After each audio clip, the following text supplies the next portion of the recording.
You're losing respect every single day, and you don't even realize it. It's not because you're incapable, it's not because you lack effort or discipline, it's because you're making subtle social mistakes, the kind no one points out, but that slowly eat away at your reputation. And by the time it finally hits you, it's already too late. People have already decided who you are, and that version of you isn't the one you intended to show. I'm going to break down exactly what these hidden traps are, and more importantly, how to escape them before they completely define how others see you.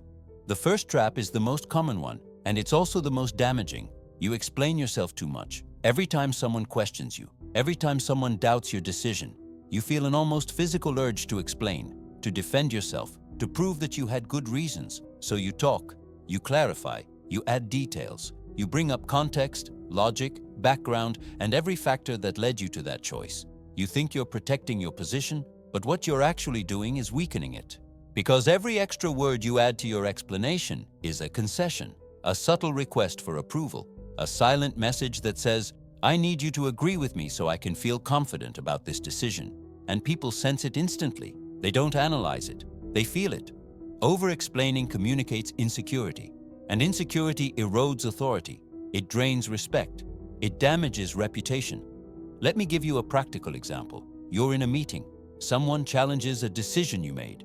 You have two options. The first is to list 15 reasons why you chose that path, to explain every variable, to show that you thought of everything. The second is to say, I reviewed the necessary factors. The decision stands. The difference between these two responses is massive. In the first, you're seeking validation. In the second, you're exercising authority. Authority doesn't require justification. It holds its ground on its own. When you occupy a position of power, in a company, a project, or a negotiation, the way you communicate determines whether people respect you or test you. And every time you explain more than necessary, you're signaling, you can challenge me. I'll keep explaining until you agree. And they will challenge you, again and again and again. The principle here is simple. Decide, execute. If an explanation is required, keep it minimal. If someone keeps pushing, don't enter the game. Repeat the decision, not the justification. This isn't arrogance, it's confidence, and confidence builds trust. Insecurity creates doubt. The second trap is subtle, but it's deadly. You're always available. You reply immediately. You fix other people's problems. You show up every time you're called. And you believe this makes you reliable. You believe it makes you valuable. It doesn't. Constant availability doesn't create respect. It creates dependence. And dependence isn't valued. It's expected. When you're always available, you become predictable. And predictable things aren't respected.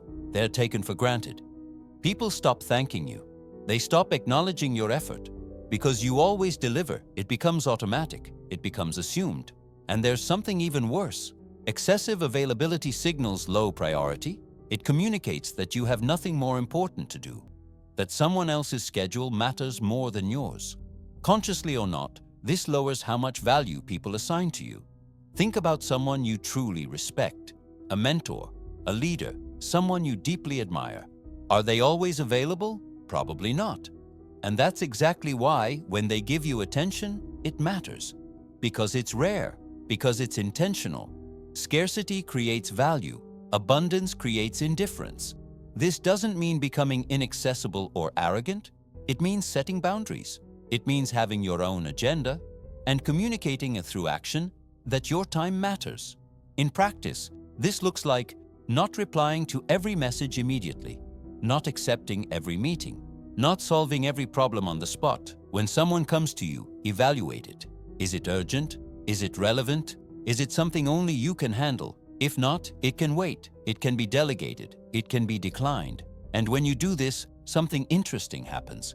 People begin to respect your time. They value your responses more. They approach you with real issues, not trivial ones. Reputation isn't built by being constantly available. It's built by being consistently valuable.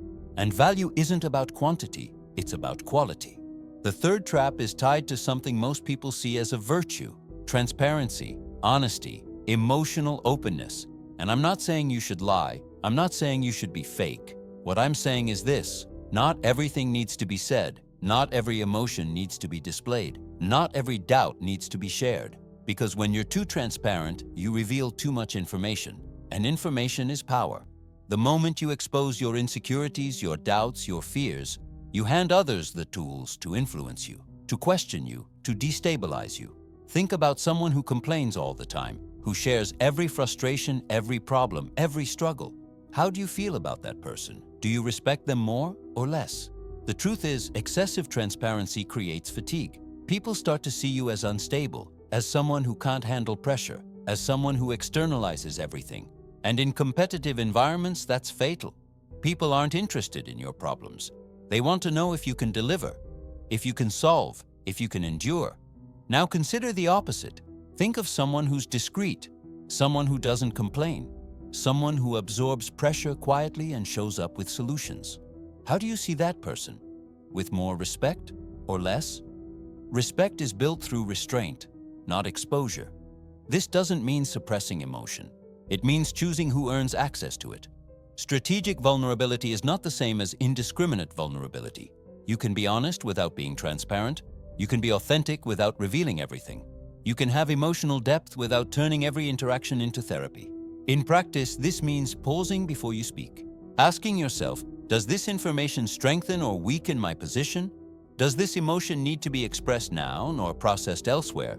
Does this person need to know this, or am I just looking to vent? Reputation is built through control, not the absence of emotion, but the conscious decision of when and how to express it. The fourth trap is the most obvious one, and yet most people fall into it every single day. You react. Someone provokes you, criticizes you, challenges you, and you respond immediately, in the heat of the moment, driven by emotion. You believe you're defending yourself. You believe you're refusing disrespect. You believe you're setting boundaries. What you're actually doing is losing control. And the moment you lose control, you lose the game. Because the person who provoked you wasn't looking for a rational exchange. They wanted to throw you off balance, to disrupt your composure, to expose emotional weakness. And when you react, you give them exactly what they wanted. You've seen this before. One person raises their voice, loses their temper, crosses the line. The other remains calm, collected, almost indifferent. Who do you think won that exchange? And who do you think earned more respect?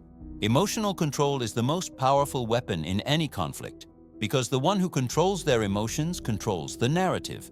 When you don't react, you neutralize the provocation. You remove the other person's power. You turn their aggression into something embarrassing. There's nothing more pathetic than someone trying to destabilize you and failing. Let me be clear, not reacting doesn't mean being passive. It doesn't mean tolerating disrespect. It means choosing how and when to respond. It means responding strategically, not emotionally. In practice, this looks like this. When someone provokes you, pause, breathe, allow silence to exist. Look at them. Only then do you respond. And when you do, be concise, be firm, but never emotional. Here's an example. Someone makes an offensive comment in a meeting. Everyone expects a reaction. You can argue, you can retaliate, you can turn it into a scene. Or you can look at them, pause, and say, "Interesting, let's move on." And then continue. What happens next? The person who tried to provoke you is left exposed. Their attack loses momentum, and you retain control of the room. Reputation isn't built on reaction, it's built on response. The fifth trap is the foundation of all the others, and it's the hardest one to break. You seek approval, not from everyone, but from the people you consider important. You want to be seen in a certain way. You want validation, recognition, acceptance, and that need for approval shapes everything. It influences how you speak, how you behave, how you present yourself, and that's the problem. Because the moment you seek approval, you sacrifice authenticity. You stop acting from your own values and start acting based on what you believe others expect from you. And people sense it. They may not be able to explain it, but they feel it. Something performative, something forced, something that isn't real. And that creates distrust. Because if you're trying to please, you're not acting from conviction. You can shift positions, change your tone, alter your stance, depending on who's in the room. That destroys reputation. Reputation is built on consistency, on character that doesn't change with the audience, on the certainty that you'll act according to your principles, regardless of who's watching. Seeking approval is natural, it's human, but it's also a weakness that must be mastered. Because the truth is simple, you will never please everyone, ever. There will always be someone who disagrees with you, who dislikes you, who questions you. And if you live trying to satisfy those people, you lose yourself in the process. The only approval that truly matters is your own. The only validation you need is internal. And when you internalize that, when you act in alignment with your values regardless of external reaction, something interesting happens. People begin to respect you, not because you chased their respect, but because you stopped chasing approval. You became someone who doesn't need external validation. And ironically, that's exactly what creates respect. In practice, this means defining your values, clarifying what truly matters to you, deciding how you will act, and then acting. Even if no one applauds, even if no one acknowledges it, even if no one approves. Because in the long run, reputation isn't built by seeking approval. It's built through integrity, consistency, and the courage to be who you are, even when it isn't popular. These 5 traps are damaging your reputation every single day. You over-explain. You're constantly available. You reveal too much. You react to provocation. You seek approval. Individually, each one seems harmless, even respectable. But together, they slowly distort how others perceive you. They turn you into someone who doesn't command respect, someone who lacks presence, someone who never builds real power. The good news is this: you can change it, today, right now. Stop over-explaining. Decide. Then execute. Stop being constantly available. Set boundaries. Stop oversharing. Choose what you reveal. Stop reacting. Respond with control. Stop chasing approval. Act in alignment with your values. Reputation isn't luck, it's construction, and you have control over it. Every interaction is a choice.